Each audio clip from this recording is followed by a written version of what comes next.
विद्यार्थियों राधे राधे। मुक्तदूत खंड काव्य के अंतर्गत पहला प्रश्न आधारित जो वार्तालाप था, वार्तानुक्रम था, वो आपने सुना। अब द्वितीय प्रश्न जो आता है, हालांकि करना एक ही होता है, लेकिन आपकी स्वेच्छा पर आप स्वयं उसमें से कोई एक ही कर सकते हैं, तो इसलिए दोनों प्रश्न के बारे में जानकारी उपलब्ध आपको कराई जा रही है। तो दूसरा प्रश्न सर्गों से संबंधित सारांश लेखन का आता है और इसमें 5 सर्ग हैं। 5 में से तीसरा चौथा अत्यधिक बार पूछा गया है, किंतु कोई भी पूछ सकता है एग्जामिनर, ज़्यादातर तीसरा चौथा, इसलिए हम सभी को क्रम से बताते हैं इस वीडियो में। आप सुनिए। प्रथम सर्ग मुक्तदूत खंड काव्य की कथा वस्तु को सर्गवार या सर्ग के अंतर्गत संक्षेप में लिखें। इसमें प्रथम सर्ग, द्वितीय सर्ग भी आता है, तृतीय सर्ग, चतुर्थ या 2 कभी कभी साथ में आ जाते हैं, सभी नहीं आते हैं, ये ध्यान देना है।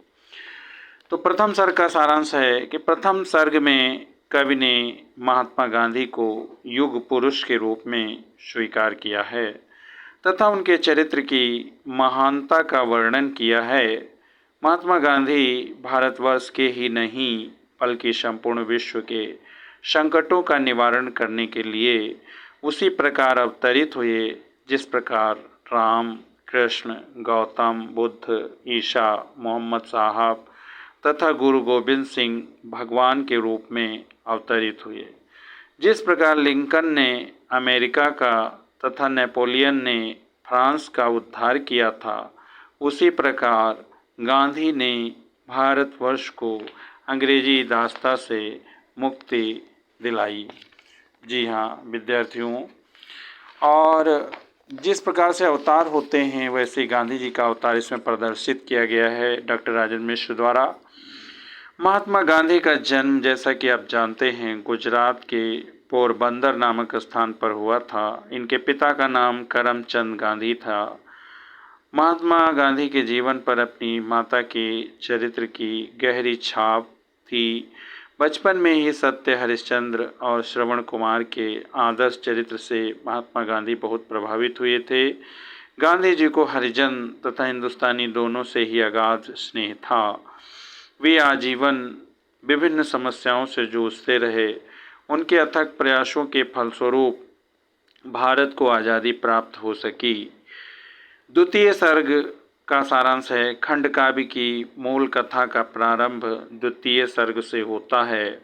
एक बार गांधी जी ने स्वप्न में अपनी माता को देखा। उन्हें स्वप्न में देखकर गांधी जी को अपनी माता की समस्त शिक्षाएं याद हो आईं। उनकी माता ने उन्हें समझाया था कि गिरते हुए को सहारा दो तथा देश के भूखे व्यक्तियों को भोजन दो। माता जी की वाणी गांधी जी के हृदय को स्पर्श कर गई। उन्होंने मन ही मन संकल्प किया कि वे दीनहीन व्यक्तियों को सहारा देंगे तथा अपनी जन्मभूमि के बंधन काट डालेंगे। उनके मन में कुछ आदर्श विचार इस प्रकार उत्पन्न हुए। सभी भारतवासी सगे भाई हैं। यदि देश का एक भी बालक नंगा भूखा है तो मुझे सुख किस प्रकार मिल सकता है। अछूतों को भी उसी ईश्वर ने पैदा किया है। इन अछूतों ने उच्च वर्गों के प्रति सहानुभूति प्रकट की है। इनके प्रति भेदभाव कैसे किया जा सकता है। अतः गांधी ने निश्चय किया कि मैं घृणा द्वेष की यह आंधी चलने दूंगा न चलाऊंगा, या तो खुद ही मर जाऊंगा या इसको मार भगाऊंगा। विद्यार्थियों, निम्न जाति में पैदा हुए सत्यकाम को जब गौतम ऋषि शिक्षा दे सकते हैं और सबरी को भगवान राम स्वयं अपना प्रेम अर्पित कर सकते हैं, तो फिर इन हरिजनों को हृदय से अलग करना कैसे संभव है। तृतीय सर्ग का कथा सारांश है। मुक्तदूत खंड काव्य के तृतीय सर्ग का सारांश है। इस सर्ग में भारतवर्ष की विपन्नता और अंग्रेजों के अत्याचारों का वर्णन किया गया है। भारतवासी अपमान का जीवन जी रहे थे। केवल वही लोग सुखी थे जो अंग्रेजों के चाटुकार थे। गांधी जी ने भारत की दुर्दशा को ठीक प्रकार से समझा। उन्होंने अंग्रेजों के प्रति पहले तो नम्रता की नीति अपनाई, किंतु अंग्रेजों का हृदय बदलता हुआ न देखकर उनके विरुद्ध सविनय सत्याग्रह आंदोलन चलाया। इसी समय विश्व युद्ध छिड़ गया। गांधी जी को यह आशा थी कि विश्व युद्ध में अंग्रेजों की सहायता करने से उनके मन में भारतीयों के प्रति अधिक सहानुभूति पैदा हो जाएगी। अतः उन्होंने देशवासियों को अंग्रेजों की सहायता करने का आह्वान किया। परंतु युद्ध में जीतने के बाद फिरंगी तो फिरंगी ठहरे। अंग्रेजों ने भारतीयों पर और अधिक अत्याचार किए। अंग्रेजों द्वारा बनाए गए काले कानून रॉलेट एक्ट का गांधी जी ने विरोध किया। उनके साथ देश के महान नेता पंडित जवाहरलाल नेहरू, बाल गंगाधर तिलक, महामना मदन मोहन मालवीय, जिन्ना, सरदार पटेल आज स्वतंत्रता संघर्ष में कूद पड़े। इन्हीं दिनों जलियांवाला बाग की अमानवीय घटना घटित हुई। 13 अप्रैल 1919 को अंग्रेजों ने निरपराध भारतीयों को बंदूक की गोली से भून डाला। इसमें 2 से 2,500 लोग जानकारी में दिए गए थे। मरे तो और भी हजार होंगे, मृत्यु हुई होगी। बहुत से लोग शहीद हो गए। जलियांवाला बाग को चारों ओर से घेर कर जनरल ओडायर ने 1650 राउंड 1650 चक्र गोलियां चलवा दी। निहत्थे, बच्चे, बेगुनाह सभी मारे गए। चतुर्थ सर्ग का सारांश है कि इस सर्ग में गांधी जी द्वारा चलाए गए विभिन्न आंदोलनों का वर्णन किया गया है। अगस्त 1920 ईस्वी में गांधी जी ने असहयोग आंदोलन प्रारंभ किया। जनता ने विदेशी सामान का बहिष्कार किया।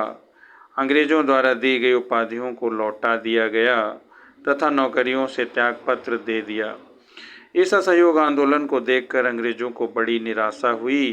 गांधी जी ने साइमन कमीशन का भी विरोध किया। भारतीयों के द्वारा किए गए इस तिरस्कार के परिणाम स्वरूप अंग्रेज हिंसा पर उतर आए। इसी आंदोलन में पंजाब के श्री लाला लाजपत राय भी सम्मिलित हो गए।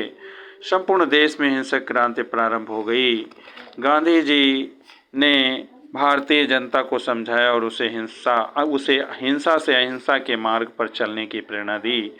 उन्होंने नमक कानून तोड़ने के लिए दांडी यात्रा, दांडी मार्च किया। उन्हें गिरफ्तार कर लिया गया। इसके बाद संपूर्ण देश में आंदोलन छिड़ गया। कुछ दिनों बाद गांधी जी ने अंग्रेजों भारत छोड़ो अर्थात 8 अगस्त 1942 को आंदोलन प्रारंभ किया। उनका यह नारा संपूर्ण देश में गूंजने लगा। इस आंदोलन में विदेशी वस्तुओं की होली जलाई गई, थाने में आग लगा दी गई, रेलवे लाइनों को उखाड़ फेंका गया और सड़कों तथा पुलों को तोड़ दिया गया। आंदोलनकारियों द्वारा संपूर्ण शासन व्यवस्था को अस्त व्यस्त कर दिया गया। इस समय अंग्रेजों का दमन चक्र भी सीमा को पार कर गया था।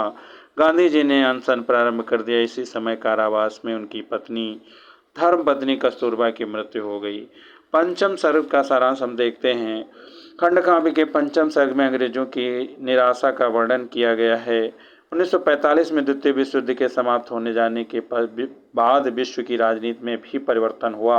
इंग्लैंड में चुनाव हुए और वहां पर मजदूर दल की सरकार बनी। लेबर पार्टी की सरकार के प्रधानमंत्री इंग्लैंड के क्लीमेंट एटली ने घोषणा की कि जून 1947 से पूर्व ही अंग्रेज भारत छोड़ देंगे।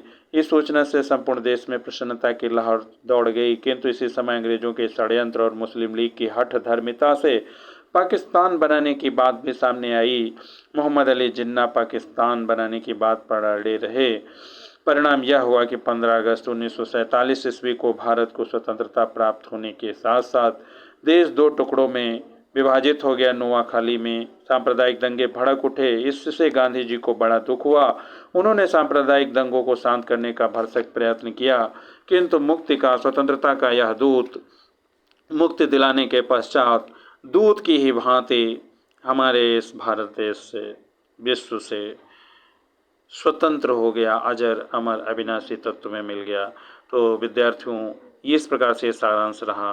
बहुत बहुत धन्यवाद देखने के लिए। Thank you for watching. Thank you.